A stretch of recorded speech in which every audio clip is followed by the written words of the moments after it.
yesterday's excellent day they had, and Alistair Cook almost single-handedly has done that. 2-4-4 not out, batted for over 10 hours. It's an incredible achievement from him, and he's got England into a brilliant position to win this Test match, more importantly. Jeffrey talked about whether this might even be his best ever Test innings. I know the Ashes have gone, but just for him personally. I think this will mean a lot more than a lot of the other hundreds before, because of where he was and people down. The fact that people were doubting whether he wanted it, whether he had the desire, I don't think he enjoyed that at all. And he's gone out there and he's proven a lot of people wrong. I'm not saying you, I'm not saying any of us down here, but there were people out there doubting whether he had it, had the fire, whether left he was in his bothered. belly. Exactly, and that was getting to him. And I knew that he really wanted to go out there and prove people wrong, and he's really done that. It's very hard to come from when your technique is being exposed, which it was pretty poor. It's very hard. Yeah, no, absolutely. 244 not out, of course, in this match, chasing his best ever, which is obviously that 294 against India. He is one past the big score he got in the summer against the West Indies at Edgbaston and Pakistan and Abu Dhabi. Also a massive knock for him, but you talked about his stubbornness as well, Swanee, didn't you? Whether he felt the sting of other people doubting him, he, I guess, within himself would like to show that he's still a batsman. Well, yeah, and that impressed me most yesterday about his 100. There was definite relief when he got it, but today that was out of the question now. Today was all about going on and getting that massive 100 that Jeffrey talked about at the start. He was the man who had to do it for England, and he's absolutely delivered. He's got another 140 runs today and put England in a position to potentially win this Test match. It's not going to be easy on that pitch. No. To get anybody out on that pitch, England will have to bowl really well. But with a bit of support from Stuart Broad and, you know, that stubborn streak that absolutely courses through Alistair Cook's veins even, he's put England in a very strong position. And we rightly point out the records he's breaking, chasing, but he also played for the team, didn't he? It's not just an individual thing, this. He's played for the team, particularly today at times. I've always believed that, look, if a batsman gets runs, a bowler gets wicket, it helps the team.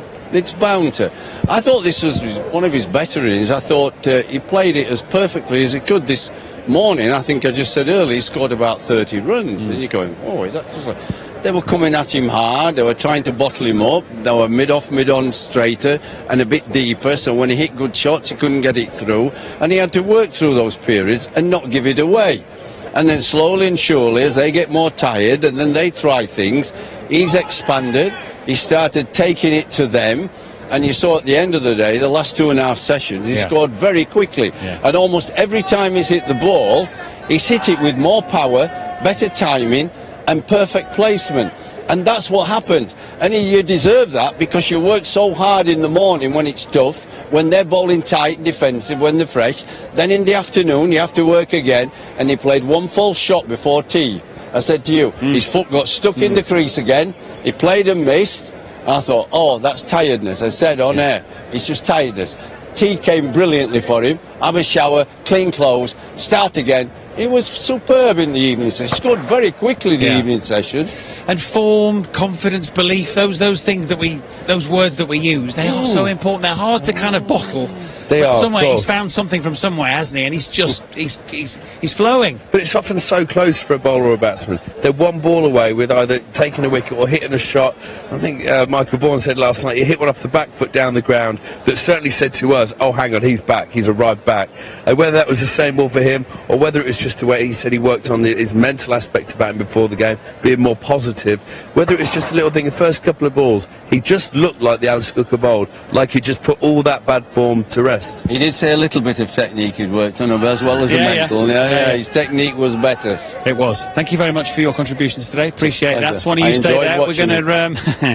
We're going to take a quick break, but after which we hope to hear from both Stuart Broad and Alistair Cook. They will be with us shortly here in Melbourne.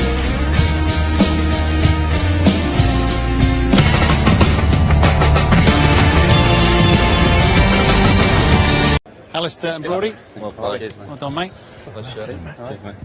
Alistair, well done, mate. Well done. Lots of handshakes. Let's have a bit of a chat. Let's start with you, mate, because I don't know, relief, happiness. You pick your own words. How do you feel? You just give me two. I just use them.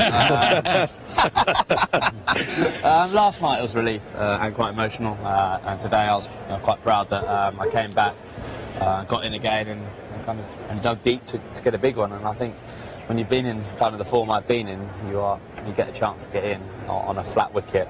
You're extra hungry to make it a big one, and I suppose, as Gucci says, it is a daddy 100. 10 hours and 37 minutes, something like that, you've been at the crease? Yeah, yesterday was probably a bit tougher because it was a lot hotter yesterday, and after fielding as well. But sorry, I'm just making myself sound all right. But yeah, it's nice to get a. You're a allowed. big score. You're allowed. How much did you two have fun in the sun, eh? About an hour or so ago. Yeah, we did. Like actually, it was 100, wasn't it? 100 It partnership. was quite like got broadly focused on Is that little right? targets, and he played beautifully, and I just kind of gave him the strike, knocked singles, and he kept crashing them for ball. Increasingly confident you looked out there, didn't you? Well, Cookie said, rather than looking too far ahead, let's try and just get 5 runs at a time, and that was it's quite helpful actually as a low order, because it means you're not focusing too much in the future. You're just trying to break it down into those little partnerships, and it was good fun. I mean, Cookie, I was quite conscious I didn't want to take Cookie out of his comfort zone, if that makes sense. You know, that little bubble that he's been playing in. You know, I used to bat with Swanee, we'd just try and cause chaos, wouldn't we, and try and outscore each other. Whereas I was quite conscious to let Cookie sort of do his job and not. Well, you didn't want to change steal the way his he's thunder, playing. did you? So That's it what was, you didn't want to do. It was good fun actually. It was really helpful to like share the strike a little bit. You know, it's always when you get a bit of pressure built on you as a lower order, when you get 6 balls with the same bowler a lot of the time. We managed to rotate the strike a bit, and that helped a lot. Boys? I'm intrigued, Cookie. I've seen you score thousands of test runs, but I don't think I've ever seen you hit the ball so hard straight. Have you made a technical change over the last week or so? Have you got a better bat? You've been doing a bit of work on the weights.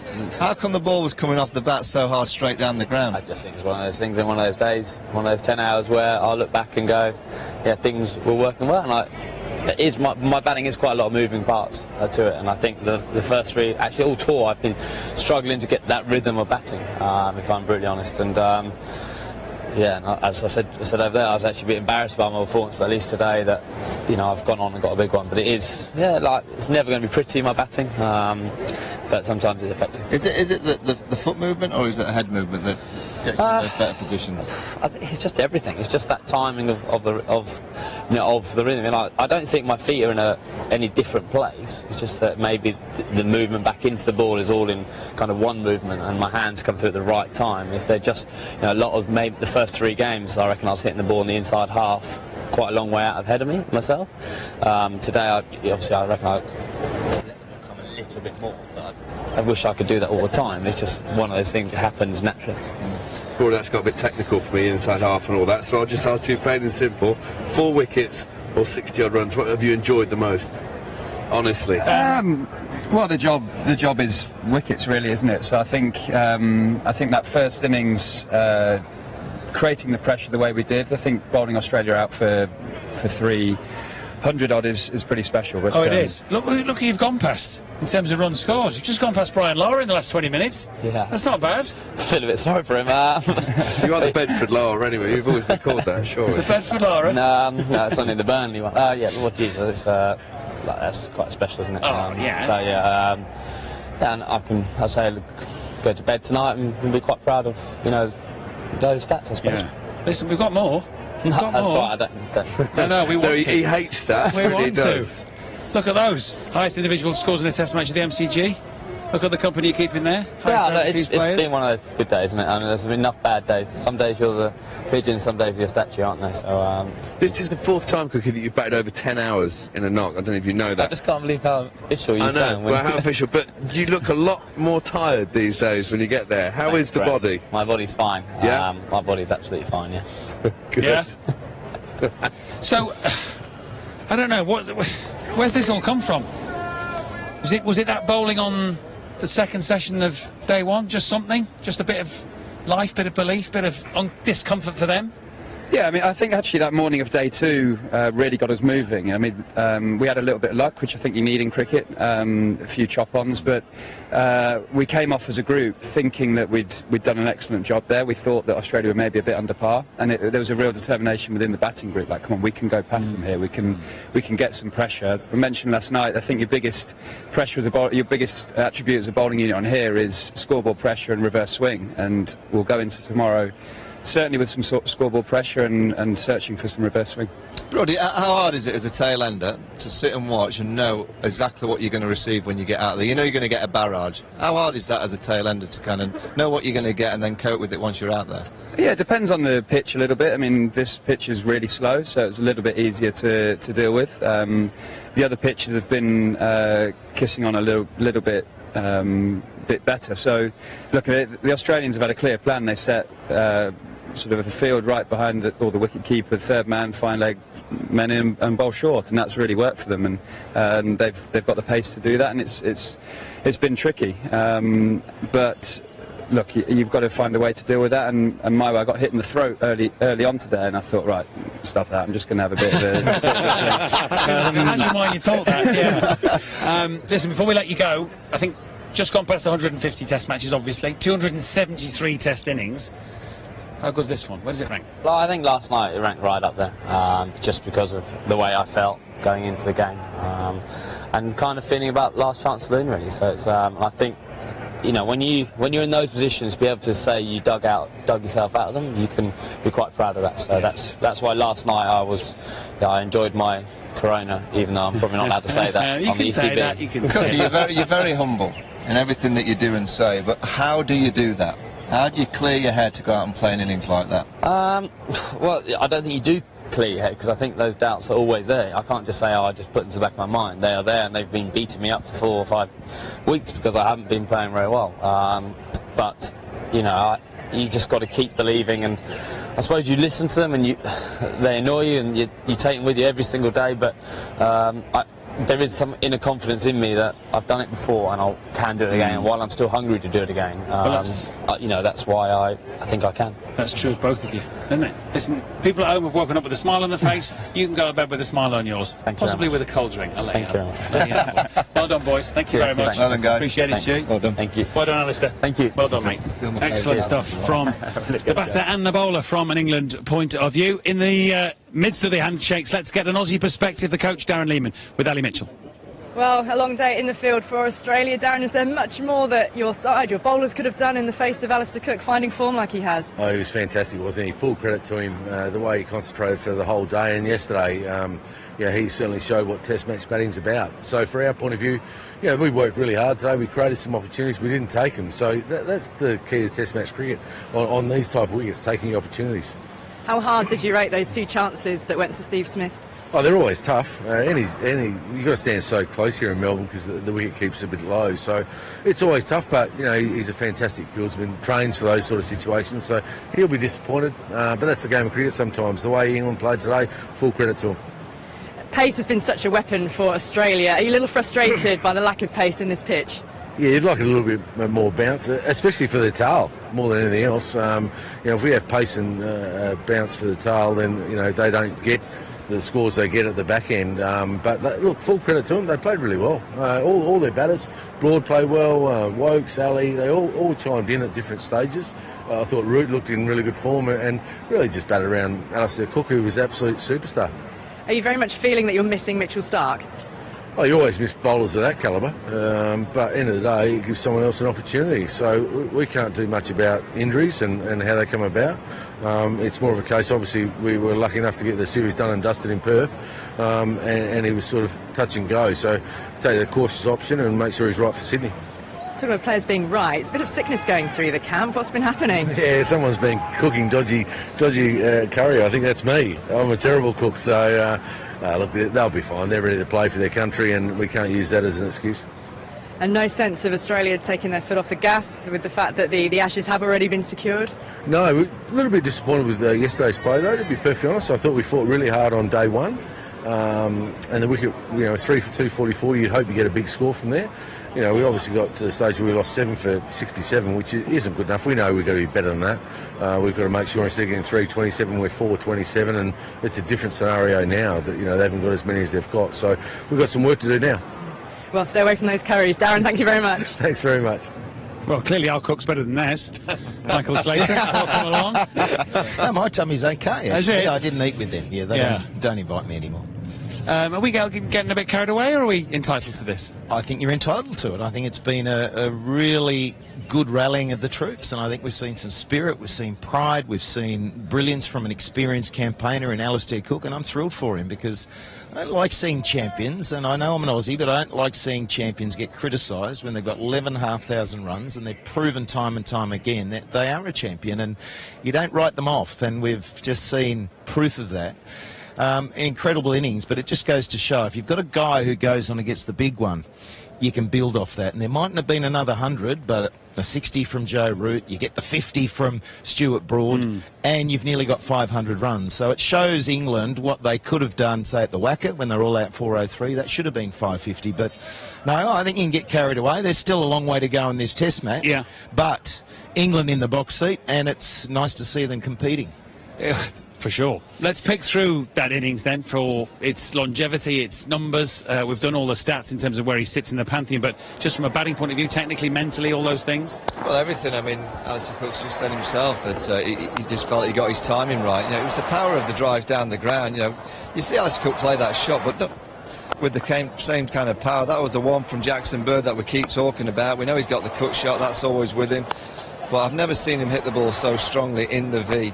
You know, he does a lot of work with a coach called Gary Palmer. You know, and it's all about the timing and making sure he's got access towards the ball and being able to play not shots like that, because that's just one of his mishaps. He didn't have that many just yesterday afternoon. Stephen Smith, very similar one, went down today, low down to his right, but he just got everything absolutely spot on. Yeah, and they took some catching. So, you know, when he presented a chance, he'd absolutely smashed it. Not so much the edge, but the one in front of square. And there's the moment that he had not experienced for some time, the 100, and then he kept going. And I think when you've been out of nick, when you feel, oh, batting's good again, you're not going to throw it away, and that's exactly what he did. He thought, I will get as many as I can, because I've been criticised for not getting them in the last little while, and it's that concentration at the crease. So that's the other drop, but didn't he hit it hard, Swanee? Well, absolutely. I mean, Steve Smith's dropped both. The first stood at slip when the keeper just goes up the stump. They're very tricky. This one, I mean, Alistair Cook's absolutely smoked that. He's not had time to do anything. The sort of quickly dive, think it's a one-handed catch. So the fact that he's just started again, he's taken his guard and he's continued playing these shots. The amount of crisp drives, and that is such a collector's item from Alistair Cook. I've known him for 15 years. I've never seen him, and to bring it with 200 with the perfect on drive. That's what you're talking about, Vaughan, is those shots down the ground. I don't know that I've seen them from him for a long time, if ever. Well, that's brilliant. Yeah, and he's just said at the desk, you know, it was all in the time and just allowing the ball to get to him, getting that head going back towards the ball at the right time, and he's obviously got a nice piece of willow in the hand as well, because I've never seen him hit the ball in the V so strongly. So sweetly. And interesting to hear him say that really, in many ways, last night was bigger than today. Although he's gone on to make 244, whatever it is, unbeaten. It was actually getting to the ton for him that was the weight off his back. Well, last night was for himself. That really was. That 100, he needed that. Today was for the team. And today, just carrying on batting. I mean, it's a brilliant effort for the team. And for me, the fact that England have nearly got 500 now, Stuart Broad got 60. I mean, this is the wagon wheel. I mean, you see how many down the ground. That's brilliant. Offside and just past the stumps. That's magnificent. Stuart Broad got 60 today. He's not even looked like getting double figures in this series so far, because he's been batting with other tail enders. And honestly, I've been in that situation when I'm down the other end with Stuart Broad and someone's bowling fast.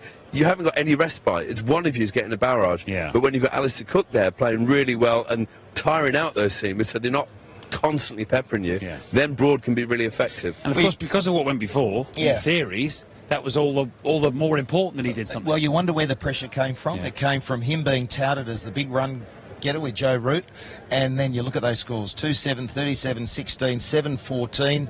What are you doing, Alistair Cook? You should be scoring runs. And I don't care how many runs you've scored or how long you've been in the game, you feel that and you're disappointed, and the game becomes really tricky. The interview I had with him this morning, he said, look, I was having doubts about my ability at 33 years of age. Right. So it just shows, doesn't matter how long you've been in the game, you can have some self-doubt. You've always got another 10 hours at the I think crease he's and pretty so, happy with himself. Well, I think he's a great lesson to youngsters, because just look at the 2017 for Alistair Cook. 2 huge scores and a lot of failures in between. If you get in, make sure you cash in. But the person I'm most happy with this, Graham Gooch, who is his mentor and his sort of idol, always used to speak about daddy hundreds. If you get 100, 110's nothing. You go on and get a massive one. And Alistair Cook has always done that. Well, he used to say, fill your boots.